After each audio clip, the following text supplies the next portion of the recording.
Reunited with Lolly Senpai herself, Kana, as she brings Aqua one step closer into the acting sphere with episode 3 manga-based TV drama. Kana follows Aqua to the director, being annoying until she gets all her questions answered. Disappointed to hear that Aqua doesn't act anymore, but invites him to hang out, doing karaoke and other things. Wow, she's being extremely forward, trying to get him to her house. But since she's a celebrity, public places aren't good. She's not that popular that she can't go to public places. Seems like she has an ulterior motive. At the director's house, we learn that Kana relies on food delivery services. You gotta teach your kids how to cook before leaving them. At least one staple meal, such as chicken and rice. As it so happens, Kana is on a project that needs people, so she invites Aqua to star in the TV drama based on shoujo manga, I'll Go With Sweet Today. Sweet Today catches Aqua's eye as it's a highly renowned work.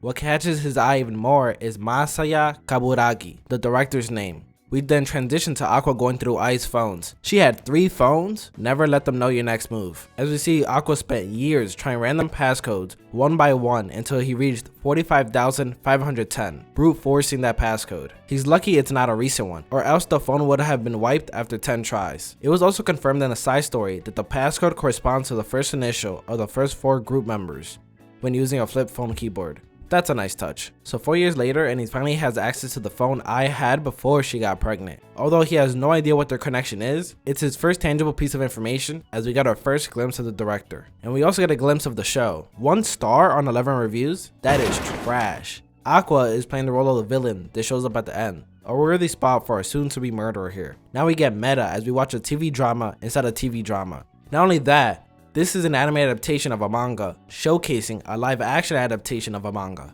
Whoa. And as expected, their acting is atrocious, and the male lead's voice is incredibly annoying. No wonder they have 1 star. Just 1 second of this and my ears are already bleeding. Everyone but Kana is really trash. They even have to close the laptop, as it takes shots to the entertainment industry. Yeah, when you pack so much into half a season, so much is gonna be caught. Promise Neverland. Kana reveals that the males in the show are mostly models that can barely act, and she was chosen to make up the difference. Her next reasoning is fair, but I disagree with it. She states that if she went full out acting, then the other actors' trash acting would stand out as garbage. But if you have 1 star that can captivate the show, then you can go all out and make it better. For example, to keep it in the show, let's take Ai performing. She would never perform down to her other group members, so that there isn't much of a gap. No, I shined, so people would come watch her no matter what, being the star of the show. Kana, you can't be holding back. You are only holding yourself back by playing down to everyone else. Speaking of holding back, the author did not hold back her dead eyes as she saw what they did to her work. Look how they massacred my boy. And just like the director said, Kana's opportunities dried up due to her attitude and she was forced to change. It's a shame we don't get to see that change, as we are told about it instead of shown. At least we get a full circle, since she originally chewed Aqua out for getting a part he didn't deserve, and is now helping him get a part in a similar manner. That's how life works. You judge one day and are on the other side the next. That's why you can't be so quick to judge. Alright, Aqua playing a stalker is pretty hilarious, given what happened in the premiere, since he is now also a stalker, trying to get closer to the director, so he's playing the role he's actually encapsulating in life. That's pretty good.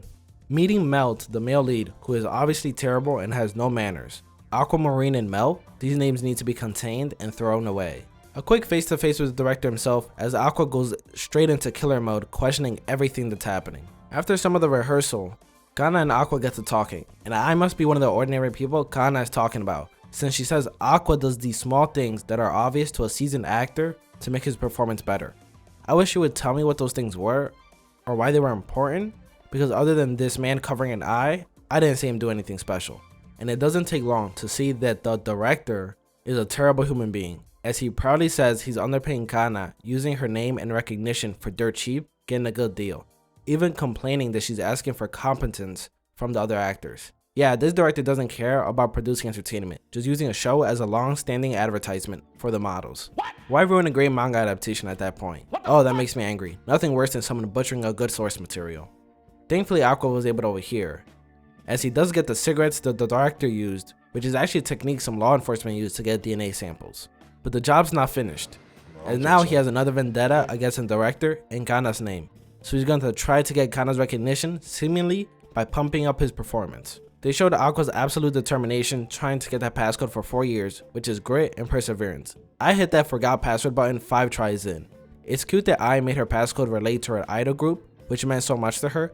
They could have easily made it something with the kids, such as birthdays, which would have been easy, but it really shows how much she appreciated everyone in that group to have them as her daily reminder. You did have to do a little research to find that out since it wasn't in the episode, but curiosity got me. They did a great job showing how bad of an acting job was done in the show through their voice acting. You could instantly tell, yeah, this is not it, which is a nice touch, and I appreciated that. It is upsetting they didn't discuss the little acting things Aqua does. They made his acting at least decent, but since it's not a show about acting, I guess that's fair, although it would have been nice. And I can't complain how they portray the director, since they make you instantly not like him, but it's nothing overt like being mean to the staff. It's the cliche talking badly about someone, just loud enough for someone else to hear. And all the person he was talking to said was Kana is comforting the cast, and he immediately started to talk shit, which I guess isn't uncommon in our world. Overall, an okay episode, a little slow as any drama tends to be in the beginning, as we start setting things up with the director, and we actually get to see Aqua seriously perform. Like if you enjoyed the video, dislike if you didn't, subscribe for more content, and I'll see you next time. This has been Anime Disrobed, and episode 3 of Oshi no Ko has officially been disrobed.